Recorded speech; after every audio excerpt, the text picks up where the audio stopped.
Hey everybody, this is Red Thomas with MMORPG.com. I'm here today with Tramell Isaac, Senior Art Director of Planetside 2. Hey Isaac, thanks for Hey. hanging out with us. Or Tramell, sorry. Dude. Hey, well, come on. Thanks for hanging out with us. I appreciate it. Thanks for coming out. So I guess the big thing on the dock today is the PlayStation 4 rollout of Planetside 2. Can you tell us a little bit about how that started? What was the idea behind moving it to a console? Well, I mean, we wanted to, broaden the audience a little bit more. We're going to get so many on the PC side. We really want Planetside 2 to be around for a long time, and it seems like a perfect fit for the console, not only because it's a first-person shooter and people love first-person shooters, but there's nothing like it in that space, So bringing Planetside 2 to the PS4 was just logical. I think we can, create a new style of gameplay that nobody's seen before, only on the PC side. So, I think people are looking forward to something fresh and new on the PS4. And so right now you have the PC and the PS4 guys testing on the public test server together. Yeah. Has that created any sort of issues, or have you gotten any sort of feedback from that? No real issues. As long as basically just tech issues on our side, not necessarily performance issues. Basically, the PC players versus PS4 players. So it's more about just us getting our stuff together and lining up our ducks. But we're working on it every day, and trying to get the PS4 to perform as best as possibly can. That's what we're focused on. Is this something that we should expect moving forward once it's released on the PS4? Is it going to continue to be tested with the PC, and will PS4 players have access to that test server? Yeah, one of the things that we mentioned in the talk that we did earlier is that this code base is one code base now. So all of our PS4 information and PC information comes from the same source. So anytime we do a test, it'll be for both of those. Once we go live with the PS4, you'll be testing the same code base. So it wouldn't be just PS4 versions and just PC versions. So you guys, you personally actually were involved with the original Planetside, and now this one, both on PC, and now you're working on the PS4.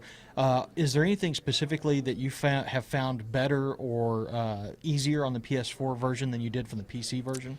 The easiest part is that we don't have to do much. Like as far as the art side, we don't have to do much. All of the stuff kind of ported over really seamlessly, and most of the porting was on the code side, just trying to get the shaders up and running. There's still a couple things that we need to straighten out that didn't really come over the way that they needed to, but we're not shipping tomorrow, so we've got some time to fix those things. But art-wise, I think 90% of the things that we put in the PC version came over pretty flawlessly. Excellent. What about bad? Have there been any difficulties on the Planetside to PS4 version that you didn't really experience or didn't expect to have in the port? Yeah, I think it was more about, like I said, with the shaders. A couple of things on Hassan. Like the water shader didn't come through very well. There's a couple of maps where the sky file's not correct. For some strange reason we haven't tracked that down yet. So here and there's a couple of visual anomalies. Performance-wise, we're still pounding away on it, trying to make sure that we streamline all the textures and make sure that all the models are streamlined. But that's just across the board. So it's not just for the PS4; it's for the PC as well.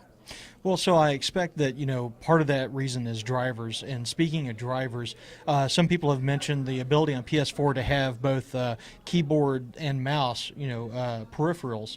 I know you don't support that right now, but is that something that's on the table, or has it been in discussion at all? Well, according to Clint, who is the producer on the PS4, his motto is basically that we'll allow it, but we won't actively pursue it, because the console, what we're focused on is the controller and making sure that the controller is well done for a console game and not just a PC game ported over.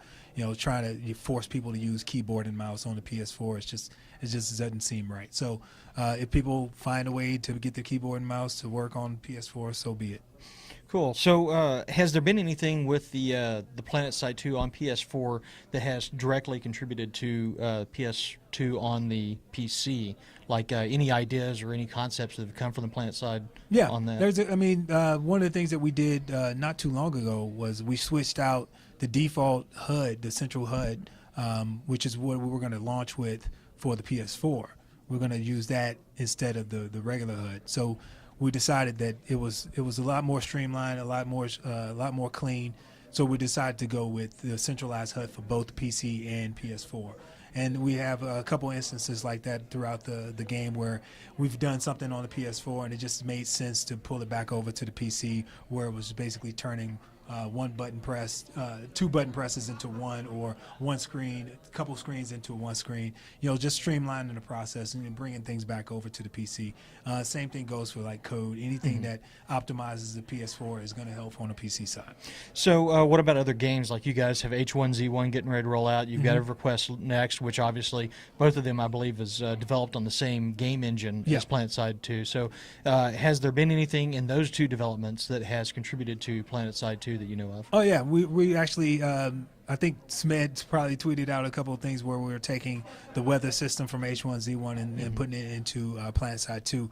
We actually got it working on the shelved version of Planetside 2, where it's separate from the main code base, and our main objective is to get it into the game and not have it affect performance at all. So it's running in the game and it works. We got weather systems, we got volumetric clouds, we've got rain coming down, and things look wet. So it looks good and it works, but we want to make sure that it works on tests and works on in a larger scale.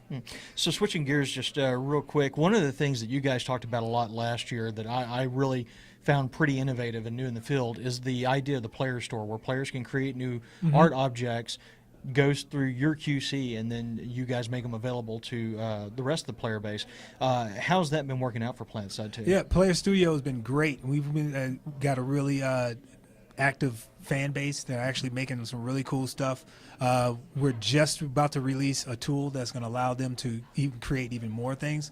Right now, the process is they turn it into us about 85% done, and then we finish it the rest of the way. This tool is going to allow them to complete it to 100% and basically present to us exactly what they want to see on the screen, as opposed to our interpretation of what they've given us. So they'll be able to see detail normals like they haven't been able to see before, all the textures that are available. In another little cool feature from the tool, it allows you to just load in textures that you've created that aren't associated with the game. So you can just use it as a viewer and renderer if you want to. And it'll allow you to view every asset within the Hassan lighting scheme or Amherst lighting scheme or any other maps that we currently have in the game. So people have a better idea of what it's going to look like when it gets in the game. So in addition to that, we'll be accepting new categories. We've already opened up a couple new ones last week. We've got scopes that are available, so people can make scopes now. We've got Sundara attachments, lightning attachments, quad attachments, and then in the next couple of weeks we'll be starting to open up main battle tanks and Lumifiber for those. So it's thriving. People are making really cool stuff and making really decent money.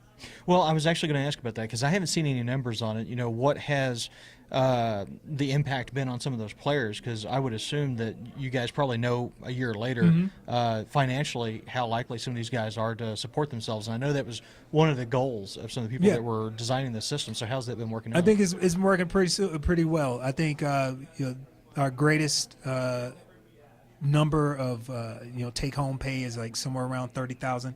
Wow. And then like the top 5 are somewhere between from 10,000 to 30,000, somewhere around there.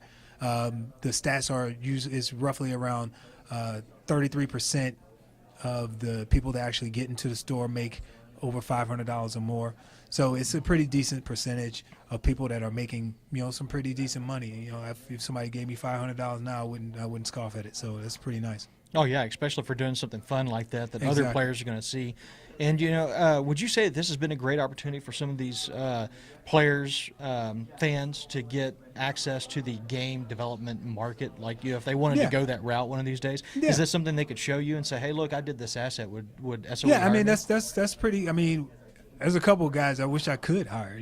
From Player Studio, and these are self-taught people that do other stuff in their daytime job. So the talent's out there, and it's a great way to find talent and just kind of cultivate it and get some kind of brand loyalty to it. At the same time, people can make money, and if we don't get to hire them, they can use those as examples of their ability to be able to make game assets. So I think it's a really good thing for everybody. Well, that's awesome. Well, hey, I really appreciate you giving us some time today. Everybody, I'm Red Thomas for MMORPG.com, and with me today is T. Ray, and appreciate your time.